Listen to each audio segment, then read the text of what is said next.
It's been a big benefit to us in passing through the time away on our transit out to the moon. And it's rather odd to see it floating like this in Odyssey while it's playing the theme from 2001. April 13th, 1970. The mood could only be described as relaxed. Apollo 13, man's fifth lunar mission. The third, scheduled to land on the moon, continued its tranquil coast. This is the crew of Apollo 13, wishing everybody there a nice evening, and we're just about ready to close out our inspection of Aquarius and get back for a pleasant evening in Odyssey. Good night. 13, we've got one more item for you when you get a chance. We'd like you to stir up your cryo tanks. In addition, have Shaft and Trunnion Okay. for a look at the Comet Bennett if you need it. Okay. Stand by. Okay, Houston, we've had a problem here. This is Houston. Say again, please. Yes, Houston, we've had a problem. We've had a main B bus undervolt. Roger, main B undervolt. Okay, stand by, 13. We're looking at it. And we had a pretty large bang associated with the caution and warning there. And as I recall, main B was the one that had a amp spike on it once before. In the interim here, we're starting to go ahead and button up the tunnel again. April 11th, 1970. Launch day. The crew of Apollo 13. Jim Lovell, commander and veteran of 3 previous missions. He had orbited the moon Christmas 1968 on Apollo 8. Fred Hayes, his first time up, lunar module pilot. Jack Swigert, command module pilot. 3 days ago, he was on the backup crew. Now he replaced Ken Mattingly.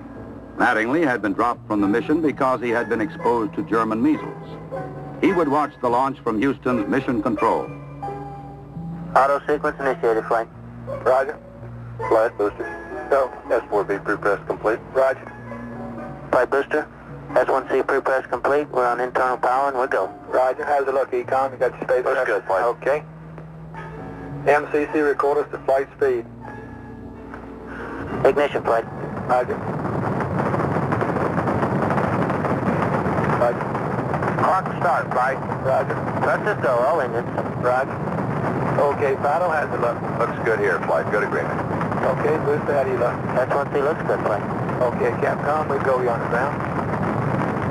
Okay, we go at 1, Capcom. Get relieving, flight. Roger.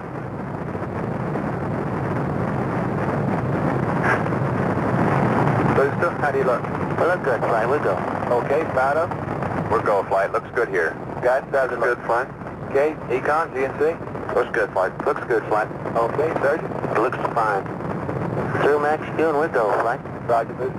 And go for staging, Capcom. Confirm and board out, flight. Roger. Staging, flight. Roger. Flight Fido, trajectory confirmed, staging. Roger. Flight booster, then board out was way early. Okay. Flight confirmed, number 5 engine down. Roger. Booster, you don't see any problem with that though, do you? Negative, not right now, flight. All the other engines are go. The next step in the routine of lunar flight was to burn out of Earth orbit toward the moon, then pull free of the third stage and dock with the lunar module Aquarius. At the controls of the command module Odyssey, Jack Swigert. We're hard docked, Houston. Roger, understand, hard dock, good deal. They pulled Aquarius away from the Saturn third stage, the S4B. Okay, I can see the S4B now at the hatch window. Odyssey and Aquarius moved away from Earth toward the moon.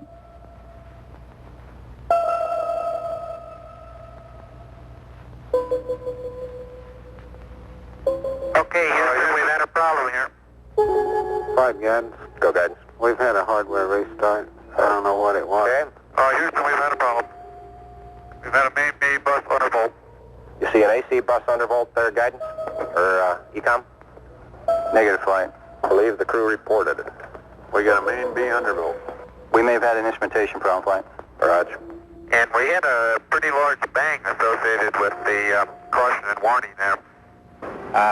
The sensation I had, that I had felt a vibration accompanying the bang, not a large vibration or shudder. Is there any kind of leads we can give them? Are we looking at instrumentation, or we got a real problem, or what? We're reading 0 N2 pressure in fuel cell 1 and 13 psi on fuel cell 3 O2 pressure. Okay, Barrett, what do you want to do? Open circuit fuel cell 1 and 3? That's firm flight.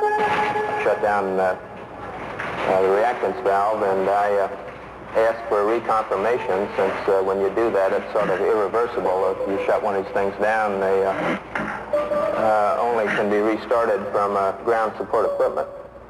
Yeah, that's because of AC, and it looks to me, looking out the hatch, that we are venting something. We are venting something out into space. Okay, let's everybody think of the kind of things we'd be vetting. GNC, you got anything that looks abnormal in your system? Negative, Mike. How about you, Ecom? You see anything that, with the instrumentation you got, that could be venting? That's a firm flight. Let me look at the system flight as far as the venting is concerned. Okay, let's start scanning. Here is a bulletin from ABC News. The Apollo 13 spacecraft has had a serious power supply malfunction that could cause the lunar landing mission to be terminated early. I assume you've called in your backup ECOMs? Flight, say again? Have you called in your backup ECOMs now? See if we can get some more brain power in this We thing? got one here. Roger. At the moment, the astronauts are continuing to try to isolate their trouble. A late report says the spacecraft now is operating on battery power alone. All unnecessary equipment is being turned off. Okay, now let's everybody keep cool. We got the LEM still attached. The LEM spacecraft's good, so if we need to get back home, we got a LEM to do a good portion of it with. Okay, let's make sure that we don't do anything that's going to blow our CSM electrical power with the batteries, or that will cause us to lose the main or the fuel cell number 2. Okay, we want to keep the O2 and that kind of stuff working. We'd like to have RCS, but we got the command module system, so we're in good shape if we need to get home. Let's solve the problem, but let's not make it any worse by guessing. My concern was increasing all the time. It went from, I wonder what this is going to do to the landing, to I wonder if we can get back home again. Okay, I'm coming back to you. Flight? Go ahead. I think the best thing we can do right now is shut the power down. Right about then, it was quite apparent to me that it was just a question of time that the command module was going to be dead. You don't want to get fuel cell pumps off, do you? We can do that on fuel cell number 1 flight. Okay, well, let's make sure we don't blow the whole mission. The thing that concerns me is throwing equipment. We had a problem. We don't know the cause of the problem. Flight, I've got a feeling we've lost 2 fuel cells. I hate to put it that way, but I don't know why we've lost them. It doesn't all tag up. Network from Flight. Flight network. Bring me up another computer in the RTCC, will you? We got one machine on the RTCC, and we got dual CPs downstairs. Okay, I want another machine up in the RTCC, and I want a bunch of guys capable of running D-logs down there. Roger that. What all this means is only speculation at this point. First, though there has been some tumbling or rotation of the spacecraft, the astronauts do not appear to be in any immediate danger. I'll tell you what, GNC, can you get somebody in the back room to try to figure out what the equivalent delta V is we're getting, so that we can see if we can backtrack to see if we can figure out what's venting. Raj, we'll give it a try, Flight. Okay? When I looked up and saw both oxygen pressures, one absolutely 0 and the other one going down, it dawned on me, and I'm sure Jack and Fred about the same time, that we were indeed in serious trouble. The only way to survive the situation was to transfer to the LEM. Flight Econ. Go ahead, Econ. The pressure in O2 tank 1 is all the way down to 297. We better think about getting in the LEM or using the LEM systems. I'd say this is as serious a situation as we have ever had in manned spaceflight. We've always called the LEM a good lifeboat under those circumstances. If at any time in the mission, however, the LEM had separated and we had gotten ourselves into a rendezvous situation, or the command module being around the moon, then what you state is absolutely true. It would be a fatal situation. Tell me you from Flight. Go ahead, Mike. I want you to get some guys figuring out minimum power in the LEM to sustain life. The accident had occurred 200,000 miles from Earth. Lovell, Swigert, and Hayes rode in the lunar module attached to a lifeless command module. Apollo 13 had started as a mission of scientific exploration. It was now a matter of survival. Since the command module was dead, except for the oxygen and power hoarded for re-entry, the guidance platform of Aquarius, designed to land on and take off from the moon, would have to be used. The first milestone, and I consider this after the accident, I guess, more or less the survival now. The first milestone was to get alignment on the LEM platform. Alignments are important, you know, because without knowing exactly which way the attitude of the spacecraft is in space, there's no way to tell how to burn or how to use the engines of that spacecraft to get the proper trajectory to come home. The position we are now in the Earth-Moon plane, we have to go around the moon to get back if we're going to use the DIPS engine. You would have had enough capability with the STS engine, but of course we don't dare use that now. So we have to go to the backside of the moon and come back. To get into the correct orbit around the moon, the crew had burned out of a trajectory that would automatically bring them back to Earth. They would have to get back onto a safe course toward Earth. He needs to put his throttle to min also, Mike. Throttle to min? Yes, he's at 29% now, roughly. This maneuver, again, was completed on time, and because it was a manual burn, we had a three-man operation. Jack would take care of the time. He'd tell us when to light off the engine, when to stop it.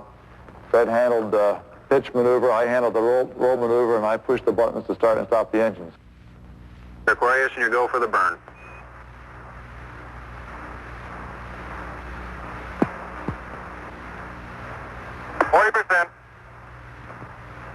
Okay, Aquarius, you're looking good.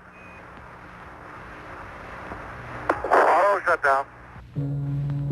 The first problem was solved. They were back on the path to Earth. But there were many other problems to be solved. From a building at Houston's Manned Spacecraft Center, systems experts coordinated the coast-to-coast effort to get the crew back. One of the big problems was consumables. There would be enough to eat and drink. But in space, there are other factors. Oxygen to breathe, electrical power to keep the spacecraft alive, water to cool the equipment and keep it operating. What we'll be doing till we get them back on the water is concentrating on everything that is their lives are dependent upon at the moment rather than worrying about the accident, because there's nothing we can do about that now. It appears at the present time that everything is under control and that we have a safe situation at the moment. Hey, I want to say you guys are doing real good work. So are you guys, Jack. We are about 70 hours from home, and we think we have the situation in control. We've projected the consumables as I've described, and we have a plan for carrying out the rest of the mission, but there's going to be no relaxation at all as far as that goes from now until splash. There was a key decision to be made before Apollo 13 went behind the moon. Where to bring them down. Their present course would take them to the Indian Ocean, where recovery would be difficult. A burn to bring them home quicker would take them to the Pacific Ocean near the recovery forces. Bringing them home even faster would place them in the South Atlantic, again away from recovery forces. It was decided to take them to the Pacific. We've run these simulators both here and at the Cape and at the contractors that continuously ever since last night. We've tried to simulate virtually everything that we've had the crew to do that is non-normal that they've done, and we've proven most everything that we've been able to run on the simulator prior to passing it up to them. There may be some details we haven't done, but at least we've checked the feasibility of everything we've done, and we'll continue to do that. They passed 137 miles from the moon. For Lovell, it was the second time that he had seen the moon so near. But there was no time for contemplation. There was another critical burn coming. Okay, let's get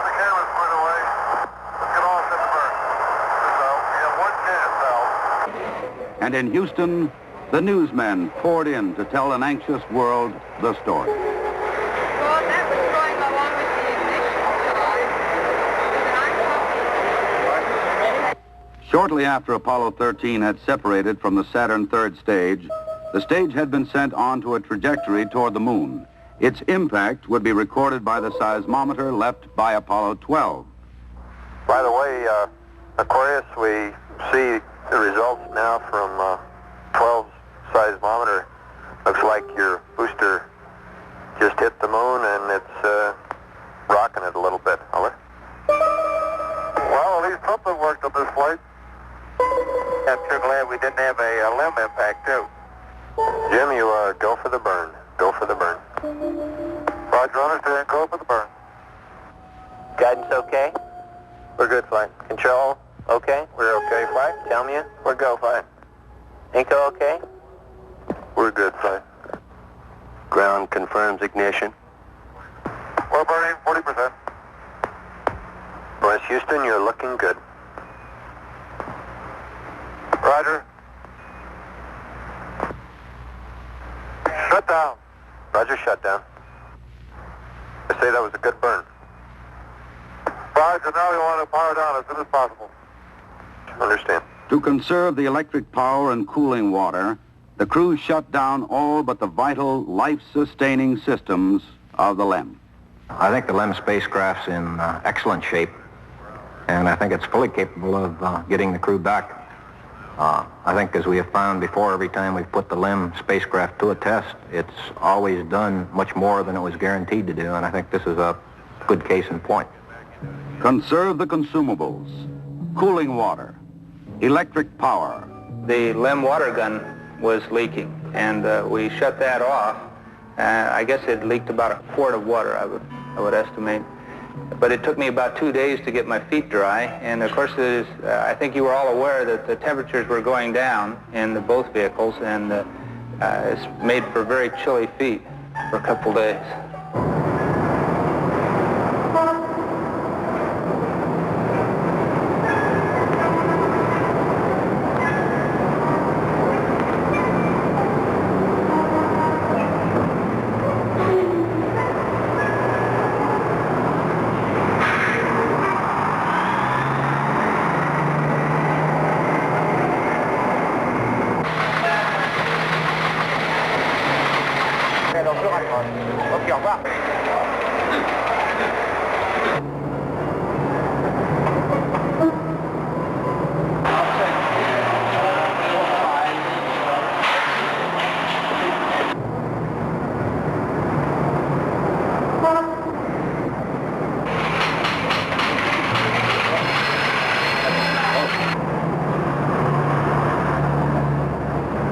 Lord, your astronauts will come back safe. If I may be serious for one moment and ask the entire audience for a moment of prayer for the crewmen of the Apollo 13. We'll hold silence for a moment, please.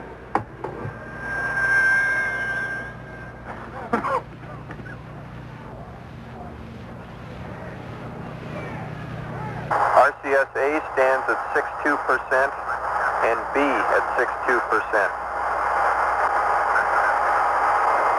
I see we've gone a hell of a long time without any sleep. We have to start thinking about getting people back to sleep again because I didn't get any sleep last night at all. Command module just slowly kept going down in temperature until I think just prior to reentry, it was down to about 38 degrees. And along with that, there was a sort of a chilling coldness. The walls were perspiring, the windows were completely wet, and it wasn't too healthy. I recall that we went in there to get some hot dogs one day, and it was like reaching into the freezer for the food.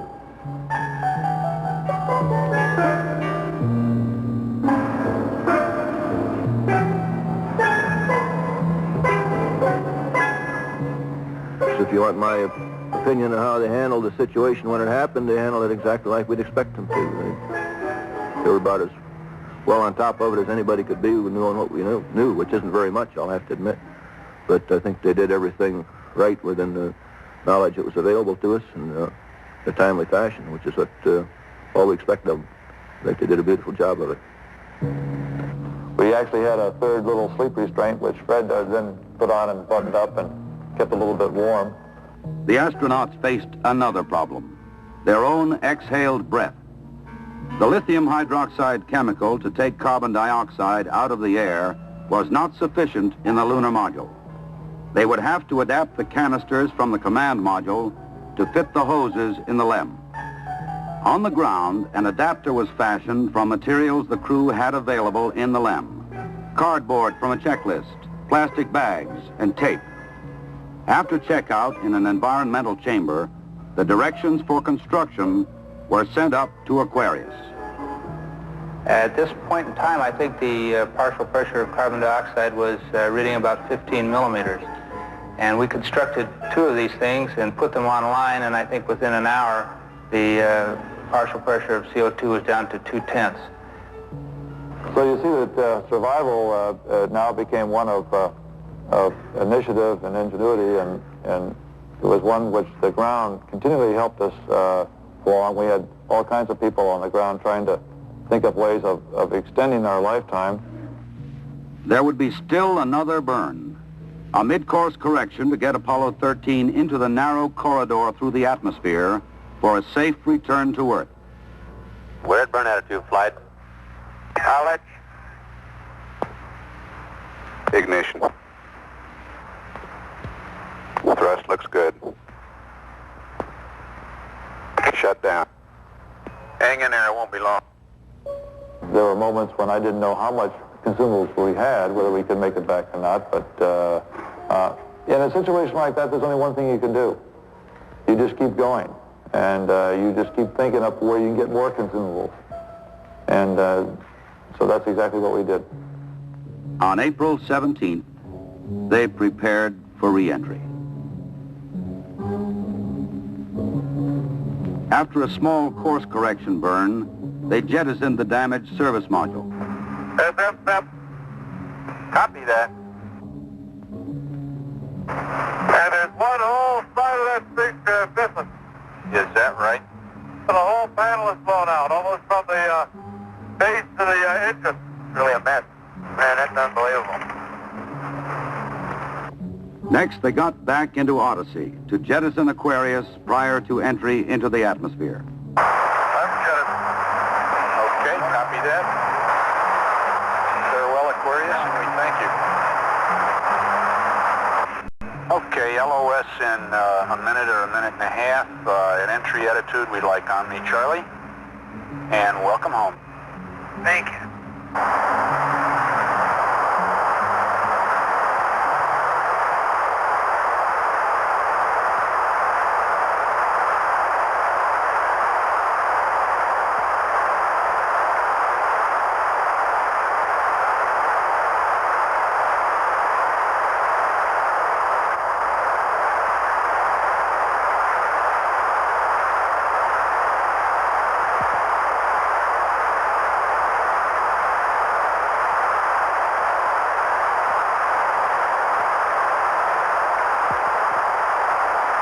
Odyssey Houston standing by, over.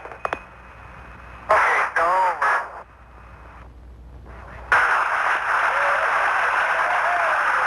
Odyssey Houston, we show you on the mains. It really looks great. Apollo 13, this is recovery, over. They're going through 5,000. Under Apollo 13, this is recovery, and your chutes look good. Apollo 13, this is recovery. We observed your RCS burn, over. The recovery, Apollo 13 is descending. Apollo 6, this is recovery, over. Well, the one splashed in at this time, the three chutes are displaced in the water. 0 degrees, magnetic 3.5 miles, Evo Lima. Evo Lima, roger. This 401, the command module is stable 1 at this time. They're riding comfortably. The vertical axis are approximately 15 degrees. Swim 1, you're clear to come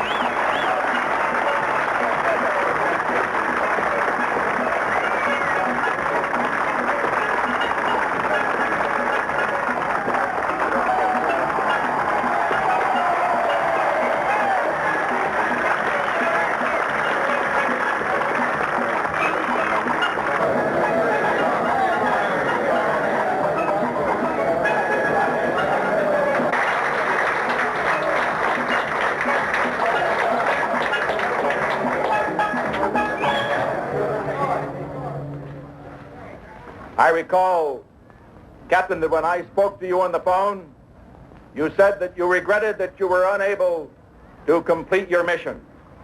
I hereby declare that this was a successful mission. From the start, the exploration of space has been hazardous adventure. The voyage of Apollo 13 dramatized its risks.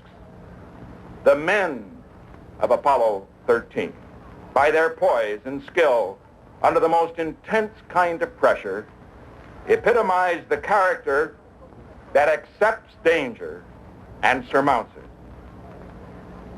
Theirs is the spirit that built America. Your mission served your country. It served to remind us all of our proud heritage of a nation, to remind us that in this age of technicians and scientific marvels, that the individual still counts, that in a crisis, the character of a man or of men will make the difference. GNC. Go. Surgeon. Go. Procedures. Go. AFD. Go. Network. Go. Computer soup. Go. Raj, network, give me an amber. RTC, you on AFD conference. RTC's on the AFD conference. Okay, all flight controllers, let's play it cool.